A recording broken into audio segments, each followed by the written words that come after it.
வணக்கம் நண்பர்களே. திருலட்சுமி சீரியல் சும்மா பரபரப்பா போயிட்டு இருக்குன்னே சொல்லலாங்க. பரபரப்பான கட்டத்துல நம்ம கவிதாவின் திட்டத்திற்கு ஆப்பு வைத்த மாதிரி லட்சுமி என்ன கீழே சிந்துனனால அல்ல வலிவி நம்ம கவிதா விழுந்து அவங்க திருக்க சொத்தெல்லாம் ஆட்டை போட்டு எழுதுன அந்த பத்திரம் அப்படியே பறந்து போய் தண்ணிக்குள்ள விழுது. ஒரு கட்டத்துல நம்ம கவிதா எப்படி விழுந்தோ அப்படின்னு எல்லாரும் நீ எப்படி விழுந்த அப்படின்னு கேட்க நேரம் ஏதோ என்ன வலிக்கு விழுந்த மாதிரி இருந்து அப்படின்னு சொல்ல நேரம் பக்கத்துல என்ன ஒண்ணும் இல்லையே அப்போ எப்படி அப்படின்னு தெரியத மாயங்கணங்கா மறைஞ்சுது. அது ஏன்னா நம்ம மயில் அப்படியே ஒரு துணியை வச்சு காலுக்குள்ள வச்சு அவ்வளோத்தையும் தொடச்சி எடுத்துட்டாங்க. இங்க எண்ணெய் இல்லை ஒன்றும் இல்லை, நீ பார்த்து வைக்காம காலை வைக்காம விழுந்திருக்க அப்படின்னு அந்த இடத்துல நம்ம லட்சுமி காப்பாற்றப்படுறாங்க. ஆனா ஒரு கட்டத்துல பார்த்தோம்னா அந்த தண்ணிக்குள்ள விழுந்த பேப்பரை நம்ம லட்சுமி எடுத்து படிச்சு பார்க்குறாங்க.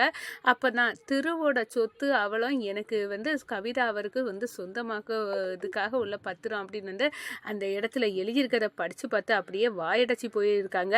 கடவுளா பாட்டு நம்ம அம்பிகாமா பையனுக்கு சொத்து எல்லாம் இவங்க தந்திரமா எழுத பார்த்தாங்க. அதெல்லாம் தண்ணிக்குள்ள விழுந்து நாசமாக்க வச்சுட்டாங்க. இதெல்லாம் கடவுளுக்கு அருள் தான் அப்படின்னு அந்த இடத்துல ஃபீல் பண்ணிக்கிட்டு அவங்க அம்மா புத்தகத்தை எடுத்து பார்க்குறாங்க. அப்போதான் நீ இன்னைக்கு செய்த ஒரு காரியத்தால் ஒரு நல்லது நடந்திருக்கு, நீ அந்த வீட்டுக்கு நல்லது செய்திருக்கா அப்படின்னு அந்த இடத்துல வருது. உண்மையாட்டே கவிதா அவங்க அன்னை பையனி கூட பார்க்காம திருகிட்ட இருந்து அவ்வளோ சொத்தையும் வாங்க பார்த்தாங்களா அப்படின்னு அந்த இடத்துல அதிர்ச்சியில் உண்மை தெரிஞ்சு கவிதாவின் சுய ரூபத்தை தெரிஞ்சு கொதித்து எழுறாங்க நம்ம லட்சுமி. அதை பற்றி தான் இந்த வீடியோக்குள்ளே பார்க்க போகிறோம். அதுக்கு முன்னாடி சேனலுக்கு லைக் அண்ட் சப்ஸ்கிரைப் பண்ணுங்கள் ஃப்ரெண்ட்ஸ். பக்கத்தில் இருக்க பெல் ஐக்கானையும் கிளிக் பண்ணுங்கள். அப்போ தான் நான் போடுற ஒவ்வொரு வீடியோவும் நோட்டிஃபிகேஷனாக உங்களுக்கு கிடைக்கும். வாங்க ஃப்ரெண்ட்ஸ் வீடியோக்குள்ளே போகலாம். ஃபஸ்ட்டு எடுத்த உடனே பார்த்தோன்னா ஒரு சும்மா அதிரடியான பரபரப்பு கட்டம் தான்.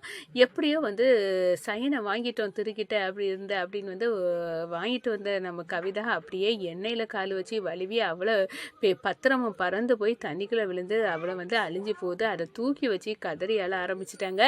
நான் ஒன்று நினச்சா இப்படி ஒன்று நடந்து போச்சு, இது முக்கியம் அப்படின்னு இந்த டீல் வேண்டாம் அப்படின்னு நம்ம அதிரடியாக முடிவெடுக்கிறாங்க. இந்த கம்பெனி டீலை கேன்சல் பண்ணிடுங்க.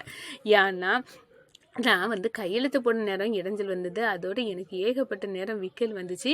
அப்படி இருக்க நேரம் இந்த டீல் வேண்டாம், நம்மளுக்கு இது நல்லதுக்கு இல்லை. இந்த பிரபஞ்சம் எதையோ ஒன்று முடிவெடுத்து தான் இதெல்லாம் தடங்கலாக ஏற்படுத்துது.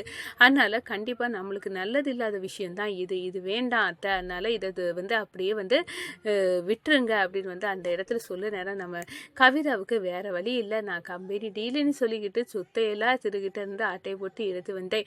ஆனால் எல்லாமே இப்படி கண்கட்டி வித்த மாதிரி மறைஞ்சு போச்சு. என் கையில் இருந்த சொத்து இப்போ எனக்கு இல்லாதது மாதிரி ஆகி போச்சு அப்படின்னு அந்த இடத்துல அப்படியே கவிதா அழுதுட்டு இருக்காங்க. ஒரு கட்டத்தில் நம்ம மகா மயிலுக்கு தேங்க்ஸ் சொல்ல விதமாக நடக்குது.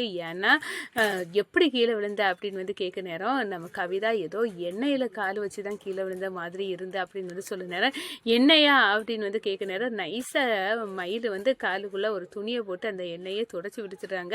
இங்க என்ன ஒண்ணு இல்லையே, அப்படி இருக்க நேரம் நீ விழுந்திருக்க வாய்ப்பு இல்லை, நீ ஏதோ கவனக்குறைவால தான் விழுந்திருக்க அப்படின்னு அந்த இடத்துல சொல்லிடுறாங்க. ஒரு கட்டத்துல காஞ்சனா நீ கீழே விழுந்ததெல்லாம் பார்க்க நேரம் ஒன்றும் இல்லை, எல்லாமே அந்த மகாவோட திட்டங்கனங்க தான் இருக்கு. இந்த மகா நல்ல வயலில் கவிதாவும் விஷயத்துலையும் இப்போ மகா தான் எதையோ செய்திருக்கா அப்படின்னு அந்த இடத்துல சொல்லுறாங்கங்க நம்ம காஞ்சனா. அதே நேரம் வசுந்தரா பாட்டிக்கும் இந்த விளக்க வம்சாவளி விளக்க எப்போ இந்த மகா ஏற்றினாலோ அப்போ இருந்து பிரச்சனை ஸ்டார்ட் ஆயிட்டு இப்போ பார்த்தா கவிதா கீழே விழுந்திருக்கா அப்படின்னு எல்லாம் நினைக்க நேரம் தாத்தா சொல்லுறாங்க, ஏ வசுந்தரா, உன் மனசுல நீ என்ன இருக்கு, நீ நினைக்கிறன்னு எனக்கு நல்லாவே தெரியும். ஆனா அதுக்கும் இதுக்கும் தயவு செய்து முடிச்சு போட்டுறாத. அது சும்மா எதேர்ச்சையா நடந்தது. அது அவ தெரியாம மகா ஏத்திக்கிட்டா அந்த விளக்க, அதுக்காகவும் இதுக்காகவும் முடிச்சு போட்டு உன் மனசுல என்னென்னமோ போட்டு குழப்பாத அப்படின்னு அந்த இடத்துல தடுத்து வசுந்தராவின் பாட்டியின் மகா மீது பழி போடுறத தடுத்து நிப்பாட்டிறாங்கன்னே சொல்லலாம் நம்ம தாத்தா. அதே நேரத்தில் எதுக்காக காஞ்சனா இவ்வளோ துடிச்சு அந்த பேப்பருக்காக போராடுறாங்க. அந்த பேப்பரில் அப்படிதான் என்னதான் இருக்கு அப்படின்னு தண்ணிக்குள்ளே இருந்த பத்திரத்தை தூக்கி லைட்டாக எழுத்தெல்லாம் தெரியதான் செய்யுது. நம்ம லட்சுமி படிக்கிறாங்க. படித்து பார்த்துட்டு அடடா திருவோட சொத்து அனைத்தும் நான் சொந்தமாக்கேன் அப்படின்னு அந்த இடத்துல கவிதாவிற்கு இனி சொந்தமானது அப்படின்னு எழுதியிருக்கு. அதை படித்து பார்த்து அப்படியே மிரண்டு போய் வாய் அடைச்சி போய் நிற்கிறாங்க நம்ம லட்சுமி. என்னது இது, அதனால தான் இது தண்ணிக்குள்ளே விழுந்திருக்கு. அம்பிகாம்மா பையனோட சொத்து அவ்வளோத்தையும் ஆட்டையை போட பார்த்துருக்காளா இந்த கவிதா? இவன் ஏன் இப்படி இருக்கா, இவ என்னமோ தப்பு பண்ணுறா அப்படின்னு வந்து அந்த இடத்துல வந்து எல்லா உண்மையும் தெரிஞ்சுக்கிட்டு அதிர்ச்சியில் நிற்கிறாங்க நம்ம லட்சுமி. அதே நேரத்தில் பார்த்தோன்னா நம்ம திருவுக்கிட்ட இந்த உண்மையை சொல்லணும். நீங்கள் பத்திரத்தில் வந்து கையெழுத்து போடாதது வந்து கையெழுத்து போட்டது தண்ணிக்குள்ளே விழுந்தது ரொம்ப நல்லதுக்கு தான். ஏன்னா உங்கள் அத்தை உங்கள் மேலே உள்ள பேரில் உள்ள எல்லா சொத்தையும் வந்து சுருட்டி அவங்க பேரில் எழுதியிருக்காங்க இந்த பத்திரத்தில் அப்படின்னு வந்து இதை கொண்டு காட்டணும். அம்பிகாம்மா பையனுக்கு கவிதாவை பற்றிய விழிப்புணர்வை ஏற்படுத்தணும் அப்படின்னு வந்து திருக்கிட்ட அந்த பத்திரத்தை கொண்டு போய் கொடுக்குறாங்க நம்ம கவிதா. அதே நேரத்தில் அதை படித்து பார்த்துட்டு திரு பயங்கரமாக ஷாக்காகிறாங்க.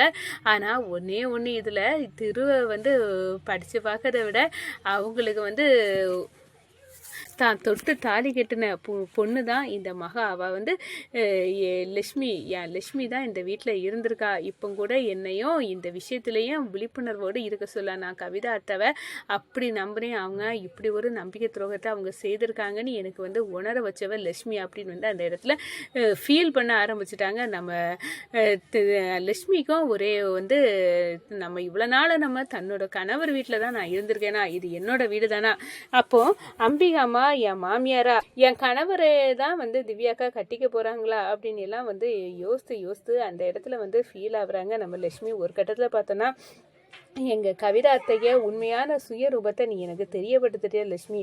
ஆனால் ஒரே ஒரு விஷயம் அப்படின்னு வந்து சொன்னேன். ஆனால் இங்கேருந்து என் கண்ணில் நீ பட்டுட்ட, இது என் வீடு அப்படின்னு வந்து தெரிஞ்சு என் வாழ்க்கை நல்லா இருக்கணும். நீ இந்த வாழ்க்கையை விட்டுட்டு நீ எங்கேயும் போயிடாத லட்சுமி, நீ இங்கே தான் இருக்கணும் அப்படின்னு வந்து அந்த இடத்துல சொல்ல நேரம். சரி, நான் எங்கேயும் போகலை அப்படின்னு வந்து அந்த இடத்துல சொல்கிறாங்க. எனக்கு பேச்சுக்கு நீ சும்மா சொல்லிக்கிட்டு இங்கேருந்து நீ நழுவி பேராத, எங்கள் அம்மாவை உன்னை விட யாருமே வந்து கவனிக்க முடியாது அப்படின்னு சொல்கிறாங்க. இந்த வீட்டில் எனக்கு எதிராக எங்கள் கவிதா அத்தையே இப்படி சதி செய்வாங்க அப்படின்னு வந்து தெரியலை அப்படின்னு வந்து அந்த இடத்துல நினைக்கிறாங்க. இந்த சைடு பார்த்தோன்னா நம்ம காவேரியின் கணவர் தினேஷ் கூட வந்து யோசிக்க ஆரம்பிச்சுட்டாங்க. ஏதோ ஒன்று தப்பாக இருக்குது, இந்த கவிதா எதையோ வாங்கி சுருட்டி அவள் பேரில் எழுதியிருக்கா, அது மட்டும் நல்லா கன்ஃபார்மாக தெரியுது அப்படின்னு வந்து அந்த இடத்துல செம்மையாக வந்து யோசிக்கிறாங்க தினேஷ். கவிதாவுக்கு வந்து ஒட்டுமொத்த கோவமாட்டு இருக்குது. நான் எப்படியோ வந்து இந்த சொத்து எல்லாம் வந்து திருகிட்டேருந்து வாங்கி எடுத்துட்டேன் அப்படின்னு வந்து சந்தோஷப்பட்டா என் சந்தோஷம் எல்லாம் ஒரு நொடியில் தவிடுபடி ஆயிட்டு அப்படின்னு வந்து இந்த விஷயத்த கௌதம்கிட்ட சொல்லியே ஆகணும் அப்படின்னு வந்து கௌதம்கிட்ட ஃபோனை போட்டு இப்படியெல்லாம் நடந்து போச்சு அப்படின்னு வந்து அந்த இடத்துல வந்து சொல்லி வந்து புலம்புறாங்க. இதை கேட்டு நம்ம கௌதம் என்ன சொல்லுற, அந்த பத்திரம் எல்லாம் தண்ணிக்குள்ளே எப்படி போகும், அதை நான் வலிவி கீழே விழுந்து என் பத்திரம் எல்லாம் நனைஞ்சு போச்சு, இதெல்லாம் வந்து ஏதோ ஒரு சதி மாதிரியே இருக்குது கவிதா, என்னால் நம்பவே முடியலை, எனக்கே வந்து நம்ப முடியலை அப்படின்னு வந்து கவிதா அந்த இடத்துல சொல்லுறாங்க. ஆனால் கண்டிப்பாக நான் இந்த நேரம் வந்து தண்ணிக்குள்ளே விழுந்திருக்கலாம், ஆனால் அடுத்த தடவை கண்டிப்பாக நான் எழுதிடுவேன், திருவுருக்க சொத்தெல்லாம் என் பேரில் மாற்றிடுவேன் அப்படின்னு வந்து அந்த இடத்துல கௌதம்கிட்ட சொல்லுறாங்க.